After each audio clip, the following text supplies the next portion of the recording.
Jangan panik, tetap tenang. Action. Pau is here. Oke, berhubung kemarin banyak yang nanya, yaitu ada yang kepo soal gimana sih cara mensetsu atau apa namanya, wawancara untuk pergi ke Jepang. Nah, kali ini gue pengen ngasih tahu tips wawancara atau mensetsu. Yang pertama, pernah nggak? Oh ya, oke. Yang pertama adalah perlancar jikosokai atau perkenalan diri. Biasanya kan itu kalau di pas wawancara itu di mana-mana aja gitu ya, pasti itu kita mengenalkan diri.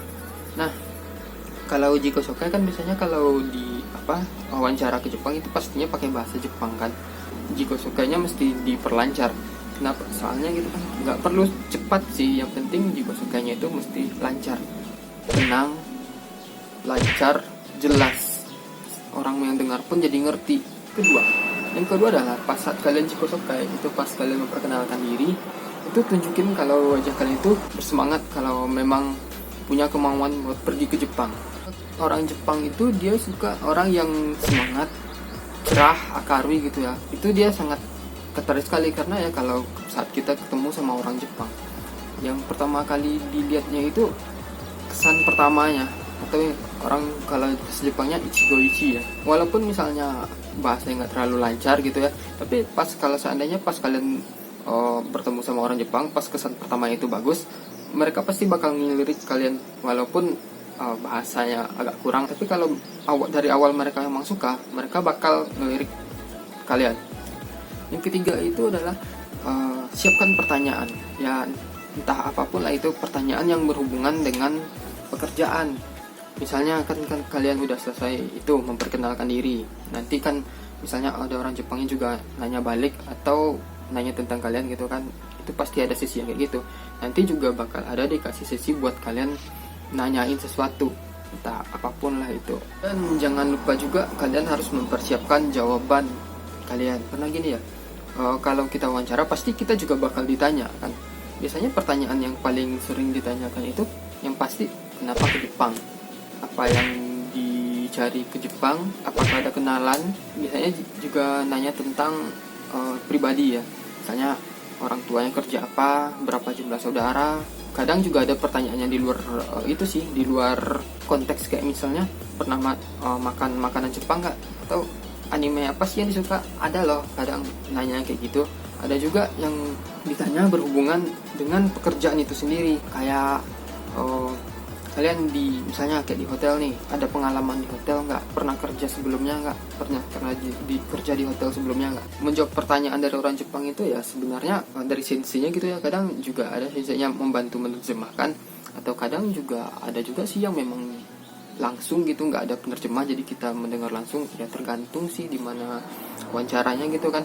Tapi sebenarnya pertanyaan-pertanyaan yang ada di wawancara itu umum sih sebenarnya, pada umumnya sih berhubungan tentang diri kita, tapi sebisa mungkin jawab dengan bahasa Jepang, dengan jawaban yang bagus. Salah-salah sedikit pun nggak masalah lah, wajar kan, namanya juga orang lagi belajar. Salah-salah sedikit nggak masalah, orang Jepang juga pasti ngerti.